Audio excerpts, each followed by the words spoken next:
Hello, everybody.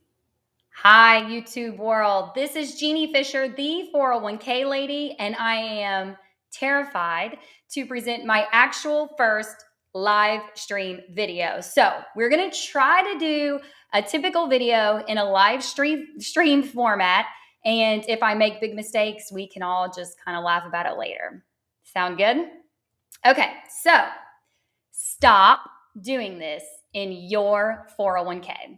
Today, I'm going to unveil what I consider to be the biggest mistake you could be making with your 401k investments. Are you ready for this?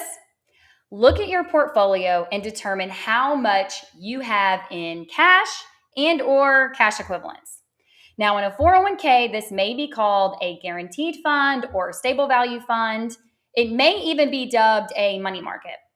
If you have more than 2% of your wealth invested in this type of holding, you may need to rethink your strategy. But first, let's start with why would you even have cash in the first place? Now, plan sponsors and employers, yes, you need to make sure a capital preservation fund is available for your participants. It is what we would consider a necessary asset class for diversification, and yes, it needs to be included in the lineup. But back to you, the individual investor or 401k participant. What role does cash even play in investing? Well, it does a couple of things.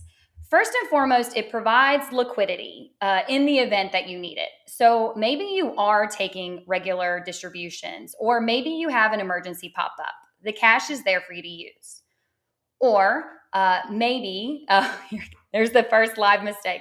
The entire financial planning profession agrees that you should have about 6 months of cash on hand.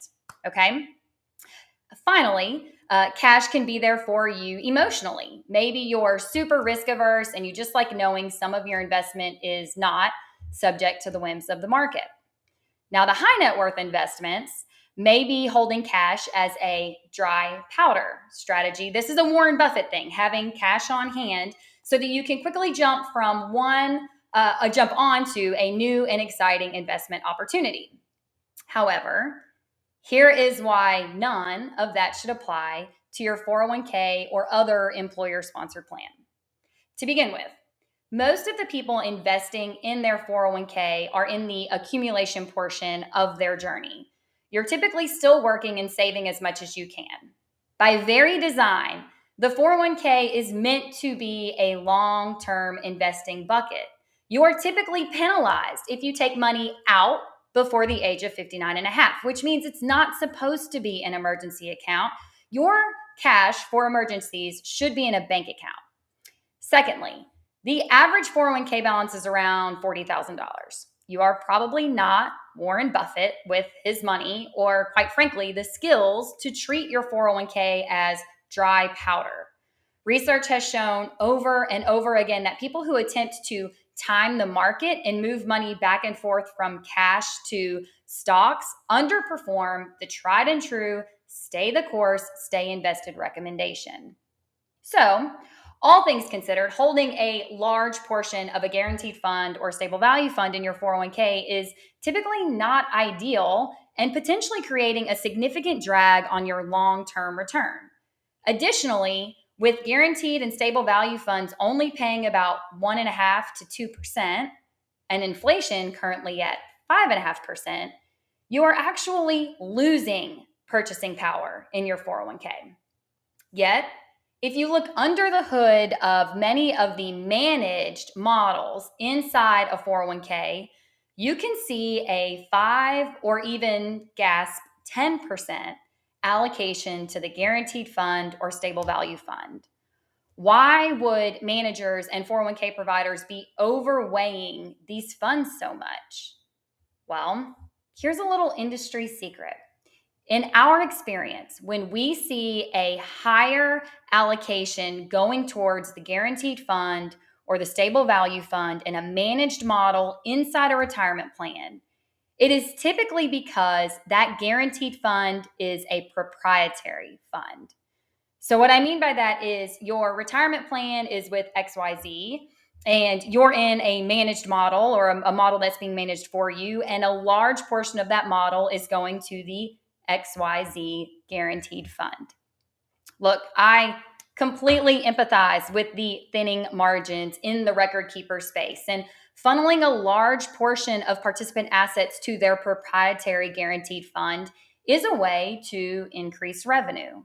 Now, it can be said that they may lower their fees across the whole plan if that's the case, but it's something to be considered.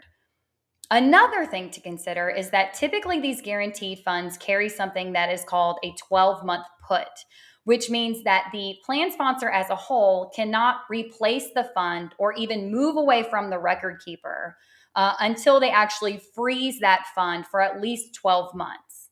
So it creates another stitch, another hurdle for the plan sponsor to go through in order to actually leave that record keeper, which of course makes them more sticky as a client.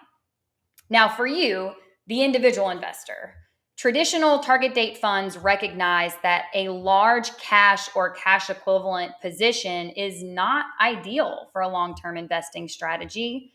Take Vanguard, for example. Their target date funds only allocate about 1% to cash. So, as an individual participant, you do have the ability to change your investment allocation. So, the recommendation is that you go in and review what portion of your asset allocation is being sent to the guaranteed fund or the stable value fund. What rate is it actually paying? And at the end of the day, if you are still young, still in the accumulation phase, and not tapping into that account anytime soon, are you hoarding too much cash? Well, that is it. The first live video. I had one big mistake, but actually not that bad. So now we have to see if I figured out all of the technology and everything worked out well. That is it for this week. This is Jeannie Fisher, the 401k lady.